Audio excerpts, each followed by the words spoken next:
ಫೋನಲ್ಲಿ ವಿಚಾರಿಸಿದ್ರೆ ಅಕೌಂಟೇ ಇಲ್ಲ, ಅದ್ಯಾವುದೋ fake account, ನಿಮ್ಗೆ ಯಾರೋ ಮೋಸ ಮಾಡಿದ್ದಾರೆ ಅಂತ ಹೇಳ್ಬಿಟ್ಟು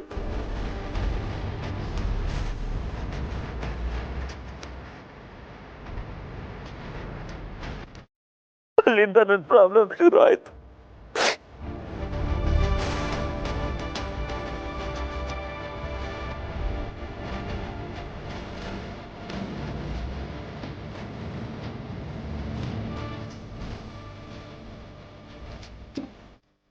ಏನಪ್ಪ ಹರೀಶ, ಇಷ್ಟು ದೊಡ್ಡ ಸಮಸ್ಯೆನ ಮುಚ್ಚಿಟ್ಕೊಂಡು ತೊಂದ್ರೆನ ತಲೆ ಮೇಲೆ ಎಳ್ಕೊಂಡಿದ್ಯಲ್ಲೋ? ಈ ಮಾತನ್ನ ನಮ್ಗೆ ಯಾಕೆ ಮೊದಲೇ ಹೇಳಲಿಲ್ಲ? ಏನಂತ ಹೇಳಪ್ಪ, ಏನಂತ ಹೇಳಿ? ಜೀವನದಲ್ಲಿ ಏನೋ ಸಾಧನೆ ಮಾಡ್ತೀನಿ ಅಂತ ಯಾರನ್ನು ನಂಬಿ ಮೋಸ ಹೋದೆ ಅಂತ ಹೇಳ? ಇಲ್ಲ, ಇವನೇನೋ ಒಂದು ಕೆಲಸ ಮಾಡ್ಕೊಂಡಿದ್ದಾನೆ ಅಂತ ನೀವೆಲ್ಲ ಸಮಾಧಾನ ಪಟ್ಕೊಂಡಿರುವಾಗ ಬಾಡಿಗೆ ಕಟ್ಟೋಕ್ಕೂ ದುಡ್ಡಿಲ್ಲದೆ ಒದ್ದಾಡ್ತಾ ಇದೀನಿ ಅಂತ ಹೇಳ? ಏನು ಹೇಳಿ? ಪರಿಸ್ಥಿತಿ ಇಲ್ಲಿ ತನಕ ಬಂದು ನಿಂತಿದೆ. ಇದನ್ನೆಲ್ಲ ನಿಮ್ಮ ಹತ್ರ ಹೇಳ್ಕೊಳಕ್ಕಾಗದೆ, ನಿಮ್ಮನ್ನು ಫೇಸ್ ಮಾಡೋಕ್ಕಾಗದೆ ಈ ವಿಷಯ ಮುಚ್ಚಿಟ್ಟೆ ಅಷ್ಟೆ.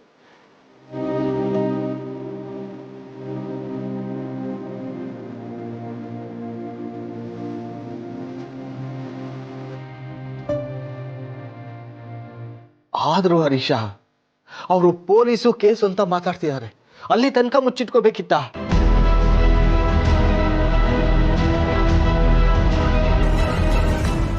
ಏನ್ ಮಾಡ್ಲಪ್ಪ, ಇವಾಗ ಏನ್ ಮಾಡ್ಲಿ ಹೇಳಿ? ಬಾಡಿಗೆ ಕಟ್ಟಕ್ ದುಡ್ಡಿಲ್ಲ ಅಂತ ಪ್ರತಿ ತಿಂಗಳು ಸಾಲ ಮಾಡ್ತಾ ಹೋದೆ. ಅದಿಲ್ಲಿ ತನಕ ಬರುತ್ತೆ ಅಂತ ನನಗೇನ್ ಗೊತ್ತಿತ್ತು?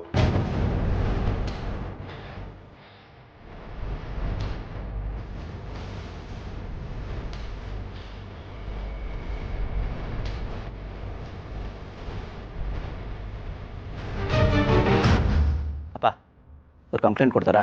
ಕೊಟ್ಕೊಳ್ಳಿ.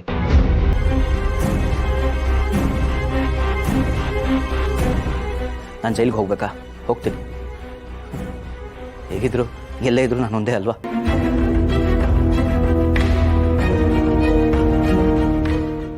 ಕೆಲ್ಸಕ್ಕೆ ಬಾರ್ದೇ ಇರೋನು. ಕೊಟ್ಕೊಳ್ಳಿ. ಹರೀಶ, ಹರೀಶ!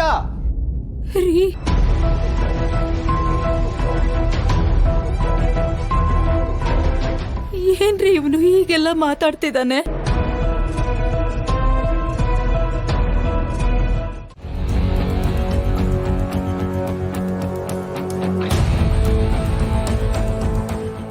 ಈ ಬಡ್ಡಿ ಐದ ಮಾಡಿರೋ ಕೆಲ್ಸಕ್ಕೆ ನಾನು ಯಾರ ಮುಂದೆನೂ ತಲೆ ಎತ್ಕೊಂಡು ಮಾತಾಡಕ್ ಆಗಂಗ ಆಗ್ಬಿಟ್ಟೈತೆ.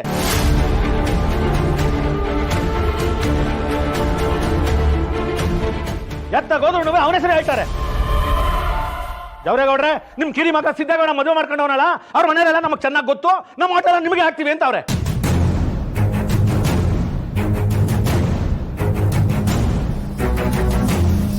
ಪರಿಸ್ಥಿತಿ ಹೆಂಗ್ ಆಗ್ಬಿಟ್ಟದೆ ಅಂದ್ರೆ, ನಿಮ್ ಮಕ್ಕ ನೋಡ್ಕೊಂಡು ಓಟ್ ಹಾಕ್ತೀನಿ ಅನ್ನೋ ಬಡ್ಡಿ ಮಗ ಒಬ್ನೂ ಇಲ್ಲ.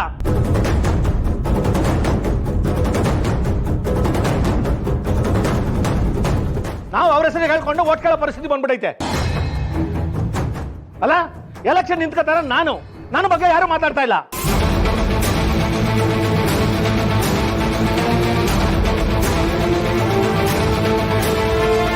ಎಲ್ಲ ಗಣಂದಾರಿ ಕೆಲಸ ಮಾಡಿರೋರ ಬಗ್ಗೆ ಮಾತಾಡ್ತಾವ್ರೆ.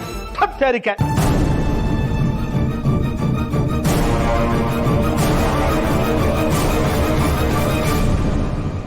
ಅಪ್ಪಯ್ಯ, ಈಗ ಆಗೋಗಿರೋದಕ್ಕೆ ಏನ್ ಮಾಡಕ್ಕದದು?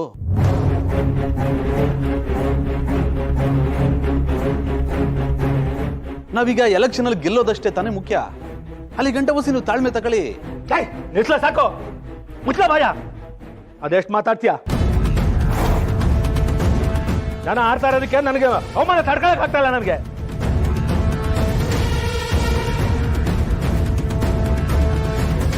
ಲೇ, ಈ ಬಡ್ಡಿ ಆಯ್ತ ಬದುಕಲ್ಲಿ ನನ್ನ ಸೋಲ್ಸ್ಬಿಟ್ಟಕಲ್ಲ.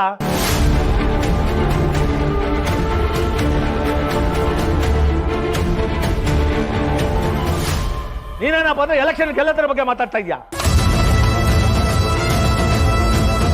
ಅಕ್ಕ ಟಿವಿಯಾ ಇವತ್ತು ಕ್ಯಾನ್ವಾಸ್ಗೆ ಬಂದಿದ್ದ ಜವರೇಗೌಡರ ಜೊತೆ ಮತದಾರರ ಮಾತುಕತೆ. ಏನು, ಇವರ ಮಗ ಮತ್ತು ಸೊಸೆ ಹೆಸರು ತುಂಬಾನೇ ಕೇಳಿ ಬರ್ತಾ ಇತ್ತು. ನಮ್ಮ ಮತ ನಿಮಗೆ ಅನ್ನೋ ಭರವಸೆ ಮೂಡಿಸಿದ್ದಾರೆ ಜನರು.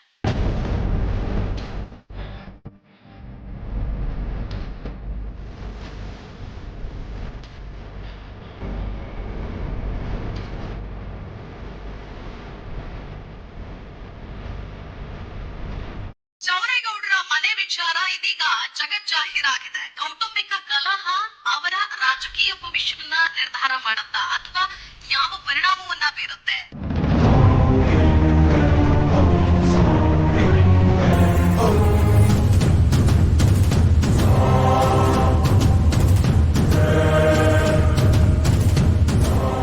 ಏಯ್ ಮರುಗಡ ನೋಡ್ಲಾ, ಈ ಟಿವಿ ಅವ್ರಿಗೆ ಮಾಡಕ್ ಬೇರೆ ಕೆಲಸ ಇಲ್ಲ ಕಲ, ಹಾಕಿದ್ನೇ ಹಾಕೊಂಡು ಕೂತಿರ್ತಾರೆ.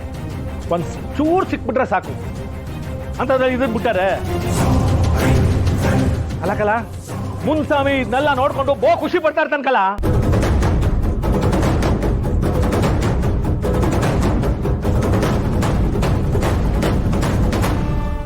ಇಲ್ಲ ಅಂದ್ರೆ ಅವನೇ ದುಡ್ಡು ಕೊಟ್ಟು ಇದನ್ನೆಲ್ಲ ಹಾಕ್ಸಿರ್ತಾನೆ. ಎಂತ ಪರಿಸ್ಥಿತಿ ಬಂದ್ಬಿಡ್ತು ನನಗೆ ನೋಡು ಈ ಬಡ್ಡಿ ಐತನಿಂದ.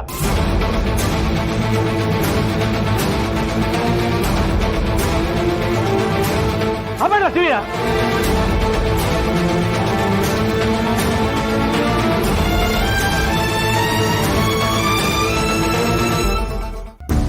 ಮಾವ ಇಷ್ಟೆಲ್ಲ ಆಗ್ತಿದೆ, ಬೇಗ ಬೇಗ ಸಿದ್ದುನ ಮನೆಯಿಂದ ಈಚೆ ಹಾಕಿ ಮಾವ, ಆಗ ನಿಮಗೆಲ್ಲ ಒಳ್ಳೇದೇ ಆಗುತ್ತೆ.